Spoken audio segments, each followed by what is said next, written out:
Ladies and gentlemen, boys and girls, welcome. Today we have a Emmy award-winning actor. We have a singer that had Understanding. Understanding is one of my joints, by the way, and it's an amazing video. And we also have a critically acclaimed author. Ladies and gentlemen, you're now in a session with Terrence Terrell. Hello. What's up, man? It's all good, man. We like to start the show with asking, what motivated you this morning? Motivation this morning was getting up and getting. I'm a mentor for Tina's Angels and Richard's Warriors. So I was motivated me getting up to actually we have grab bags and art bags for the kids today. So that was a motivation to get up. I gotta get up and go pack these bags to give out to these babies. So yeah. How is that working with Tina Knows and just that foundation? It's amazing just watching them and it keeps me humble, because as high as they are and as successful they are, they still, Miss Tina and Mr. Richard, they'll still be out there, and they go out to the hood to the point where nobody else goes. They just talk about, but we literally go out there. We help with the community and the students. It's amazing. I see you doing a lot of that work, and man, I think that's a blessing, and especially in today's times and how things people need help, and also dealing with the post-pandemic situation that we're in now, but also that compound that with all the protesting and the racial injustice movement that's really going on. I think those things, standing in the front lines of that, is important, man. What does that mean to you when you see I know we talked about the kids, but also in the families, but what do you mean when you see like the racial injustice protests going on and COVID-19 impacts that, apparently so much stuff mixed in together. It's been crazy, but I always feel like I'm not doing enough. Even when I feel like people are, oh my God, you do so much, I feel like I'm not doing enough, I'm not giving enough. But with everything's going on, I'm very proud that I started, feeding into our communities, into these brown and yellow babies, and all babies, but brown and yellow babies especially, way before this. I've been doing my book, Blackie, about teaching little black boys how special they are for almost 4 years now. So I already have that work going on. I feel like that's a message where you shouldn't have to wait for it to come to your front porch to do something. And you shouldn't have to wait for anything tragic to happen to you to get involved and ask the questions. And I was talking to somebody else about, it's okay if you're ignorant to a subject, as long as you seek the information, and it's okay to ask the question. A lot of people, we get to a point where we're scared to ask about different ethnicities, different situations, religions. Just ask the questions. There's no such stupid question, right? I completely agree. It's a thing of, we're only taught certain things that's in the history books. Right. And it's up to us to find out, to really, if we want to know the knowledge, to really search for the knowledge. It's like when you want to look for a movie on Netflix. You don't just, Netflix pop up. You don't just go, oh, okay, I'm going to watch that. You literally go look for a movie to watch.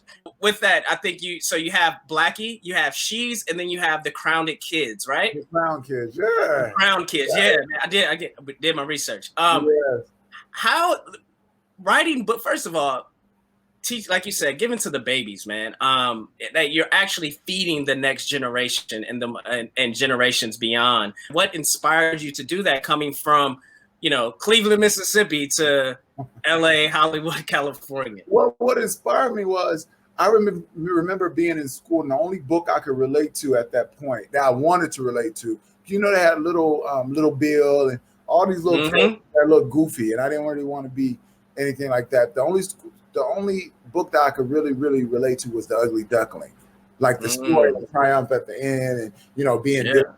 So being able to go into these classrooms and give them a book, and all my books, they have characters that look like us. You know what I mean? And it's not crazy, like they full lips, nice nose, hair, curly, like all kinds of beautiful.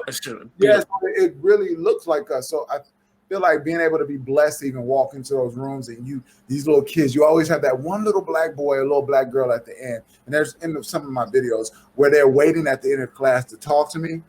And you see them light up just because they see somebody that looks like them, who's doing things that they think they can't do. especially where they come from. So, I've been a poor, we've been poor on welfare, homeless, all that stuff. So being able to give that back and not saying like, oh, I'm gonna wait till I make $5 million, but actually doing it now with the resources that I have. I remember with Blackie when it first came out, my mom died. And I had like at one point after paying for expenses, I remember there was one point I had $10. It was put gas in the car or go read to the kids. And I knew I wasn't getting paid for it because the teacher was paying for the books out of her own pocket. So I wasn't charging her for it. So I chose to sow that seed into these kids. And, I feel like it's always coming triple back when you actually give from a good, amazing, beautiful place. So it's a great feeling. Man, I think that's an amazing. You a lot of stuff there, like mentioning your mom dying and you still being able to triumph over that. Now looking to and knowing the person who you are, and knowing the things that that you stand for. Does that come from your mom or come from your parents or older like siblings, and like where does that come from?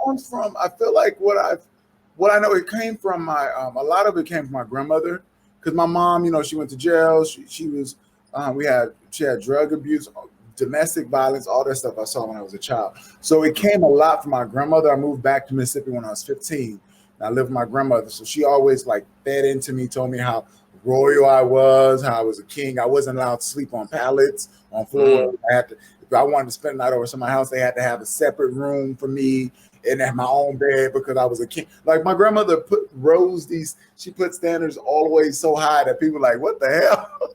Yes, grandma. But it was grandma. And then, there was a teacher in high school, Miss White. I had teachers sometimes where I couldn't afford things and they knew it. So they like slip me a $20 bill here to let me go on a field trip and not be able to be stressed about food because they knew we didn't have a lot. So I feel like after getting through all that and having this, it's a responsibility now.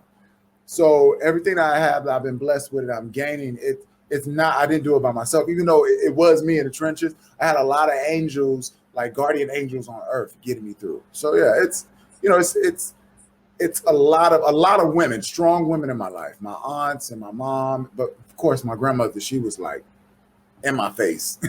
Yeah, no, that was going to be my follow-up was like, so would you say the women in your life really helped guide you and make you the man you are today? Yes, the women, because the blessing was you have some women who raise men who replace them. There's a psychological thing or whatever. They replace them as their husbands. But I feel like all the women around me were feeding into me being a man that they wanted to represent not just the family, but a black man. My grandma always said, right before she died, she said, I asked God to let me see you get through grad school or college grad school and grow up respectable and a gentleman. And she said, I did my job, now I can die. And she died like a week later. I was like, lady, don't say that. Yeah. She passed a little bit later. But they really fed into me to be a man who knew his power and to walk and be a gentleman and treat people like you want to be treated. And I think that's amazing. And also carries into your career and your work ethic because you see that. And like we talked about the 3 books, but we also talked about the 2 songs that I know of, which is Understanding and Nice to See You. Nice to meet you. Nice to meet you. Nice to meet you. Crown Town. So nice to meet you. Those for the kids book. And then Understanding, Tried It. And I have another single coming out. The 2 new videos as well.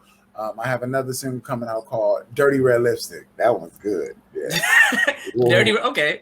So this was singing always a passion, because we're going to get to the acting and the Emmys and all that, but was singing was the first thing I wanted to do. I wanted to be a singer before anything. I wanted to be Bobby Brown.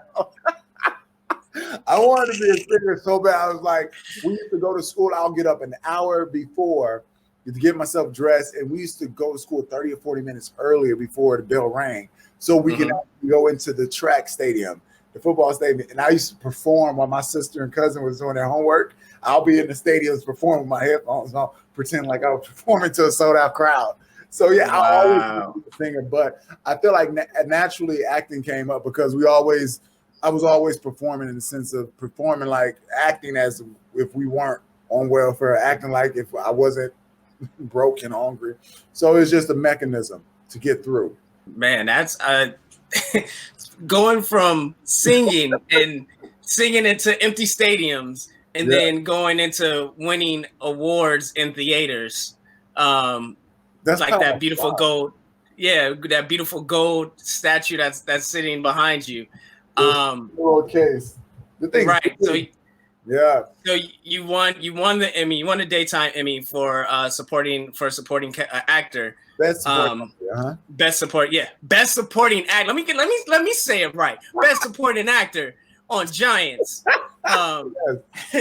Playing Kawazi. That's how you pronounce it? Yes. Kawazi, yes, playing Kawazi. Man, explain how that felt walking across that stage. I mean, I've seen the pictures. I heard the speech. But explain, can you bring yourself back to explain how that felt? Every time, even right now, I'm getting goosebumps. Like every time I even think of it, like sometimes I sit here, I'm like, what if, we always go to negative quicker. That's why drama is so easy for people. You can go straight to negative. Being happy and doing comedy is way harder than being sad. So it's very hard. So sometimes I'll sit up here, I'm like, what if they didn't call your name? But then I got to snap, like, they called your name. But hearing them, and I feel like my mom's spirit was with me that day, because before they called my name, we were up for like 13 awards. And I think we lost like 9 or 10 when it came up to mine. And I was like, oh my God. So every time they was about to call the category in the winner, everybody had their phones out, and then you saw everybody put their phones down because we didn't win. So everybody put their phone up when they were about to do best support. And I was like, oh my God. And I heard my mom's voice clear as day. She like, they're about to call your name. And I was, what the hell? And sure enough, I heard Terrence Terrell. And all I remember, my phone flew this way. I heard my phone go that way. And I heard people looking at me and it was like slow motion. And I tried to grab the entire cast, really. But then Sean was like, come on. Everybody's like, no, go. This is your moment. And I snatched Sean. So if you see, there's like some behind the scene footage where you see me snatch Sean, and I'm like 6'5", so I forget how strong I am sometimes. Yes. Sean, and I literally yanked him out of the stands, out of the seat. And his phone flew that way. And you see his phone flying, and we run. And all I remember is seeing red because of the carpet, and then these lights. And then when you get on stage, I'm already exhausted because I was like on 9 planes that week for Progressive, and I was filming, and I came back that morning, won an Emmy. So when they gave me that statue, and it's huge, it's like 25 pounds heavy, but you're thinking like, okay, it's not to be heavy. So when I felt like, oh my God, but then you don't prepare a speech because you don't want to jinx yourself or anything. You don't want to pull down a piece of paper, and you just want to be in a moment. So I remember seeing a light. I couldn't see anybody's face, and all I remember it was like an out-of-body experience. I remember seeing these little kids in Mississippi on my street, like all my little friends as children. And so all I was thinking, it made me very emotional because I was thinking like, oh my God, be able to step into that zone and be an example and be like a light. It was amazing. It was amazing. Yeah, I know for me, and knowing you and seeing you in the halls of LK, and knowing that you're putting in that work, and knowing that you're the work ethic and dedication is there, and seeing you go across that stage in that face. And I remember like I watched your speech, and I just remember you like the turn, and you looked, and like I could see you seeing the kids. I could see you seeing the crowd and the kid. Like you could see that in your eyes, and you take that in like, wow. Like I was just like, man, this guy deserves it. Like this guy, so I love giving people their flowers when they come on the show, because we rarely give people our flowers because we're so either in the trenches and working and moving and shaking. But man, congratulations on that. That was amazing. And it's definitely more of those heavy gold statues are coming in the near future. I see it, brother. Yeah, man, it is. And with that, it's you're recently playing the big bad, standing opposite to Ruby Rose and Batwoman. You said what? His name was Tim. Yeah, the Titan. Yeah. The Titan. Yes, at the season finale, correct? The season finale of Batwoman. I mean, people just need to understand this. The season finale of one of CW's biggest shows. that they put a lot of money behind. What? You didn't die. So yeah, but yeah, it was I can't even explain it. exactly. Yes. The feeling of going into that room and doing my job and knowing my job, and then going, like, you get flown out. You get flown out to basically live your dream. You know what I mean? I think once you hustle, and even after the Emmys and everything else, I'm always hustling. I was still in acting class, still am in acting class. Just like I go to the gym, I feel like you have to work this muscle all the time. Going into that and knowing, I feel like we forget once we get certain, awards and get recognized for things, we get lazy and lax. And so that's the amazing thing about being around people that you inspire to be, because you see how hard they still go for things. And so going in there, and I learned those. I want to do my own stunts. They were surprised. I'm like, I want to do my own stunts. And they was like, what? I'm like, yeah, show me. And so within, I learned the first 2 fights the one on the field and then the one in the train. And then the one in the stands. Before shots went up. 10 minutes. We went upstairs and I learned all of it. In there with her, one of her stunt people.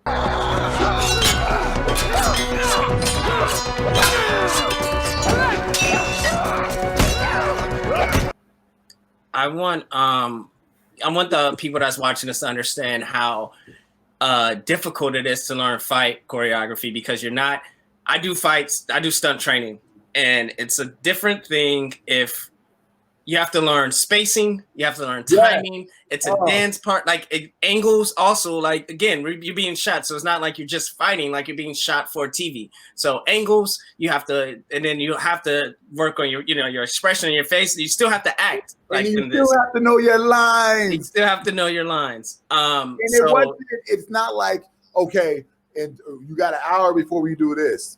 It's like, no, this setup, we're about to start, 10 minutes. Is he ready? All right, he's ready. Bringing him down. Action. And you're just like, okay. There's no, wait, you do the spacing. You got to know it's a dance. And I was a drum major in the South. So that's why I was like, oh, it's like dancing. You have to know the time. And if not, those blades were real. You had real blades on there. We had the bamboo blades and the plastic ones. But for some of it, like some of the takes, the blades were real. And so coming down, you got to make sure you take care of your partner. You got to make sure you take care of the camera crew, because that camera's coming in and out. It's a lot going on. But it just comes with the focus and just remembering how grateful you are to be in that space and just the urgency to play.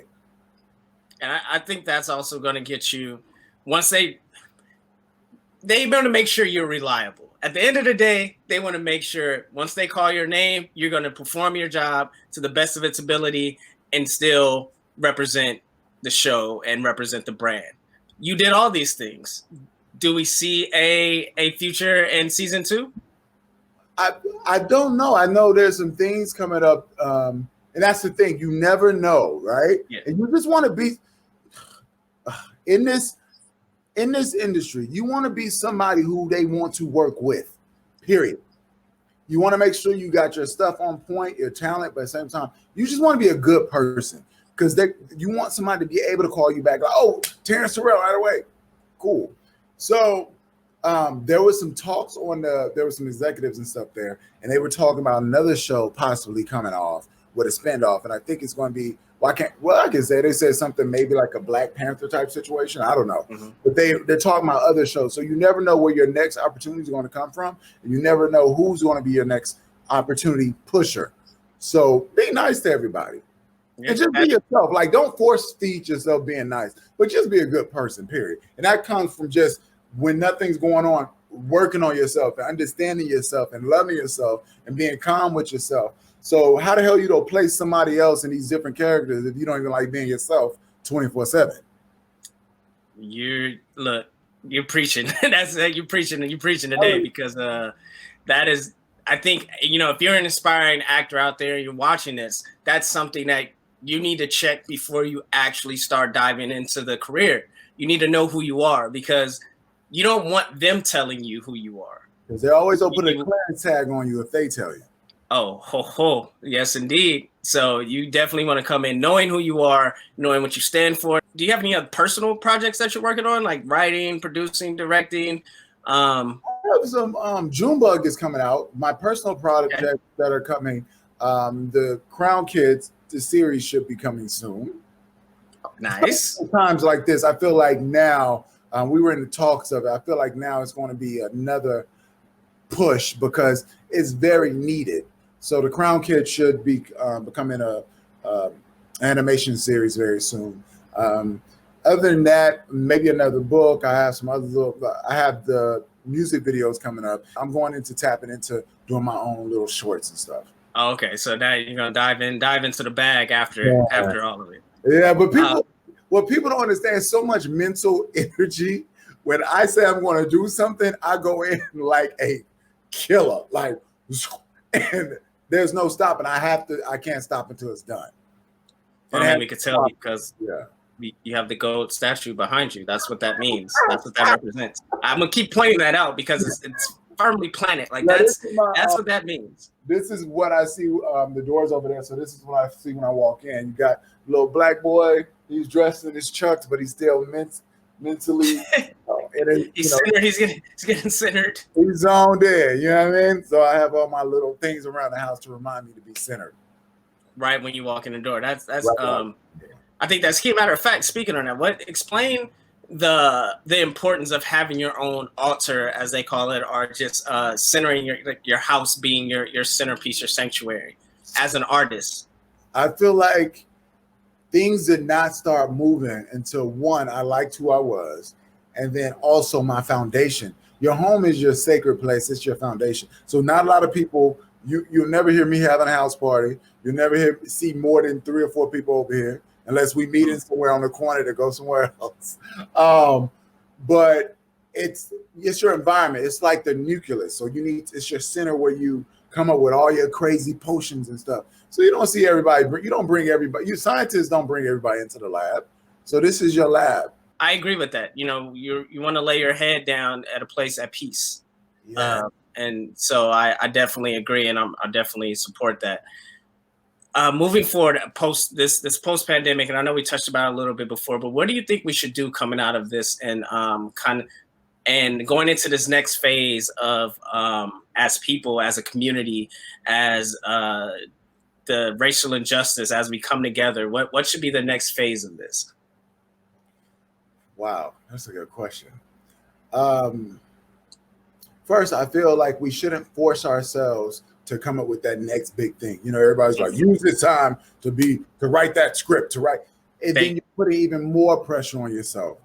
Mm-hmm. And I admit, at first I was like, I need to write another book. And I was like, yo, you need to sit down and relax. Like, you've been going crazy. And I have to talk, I'm like, sit down.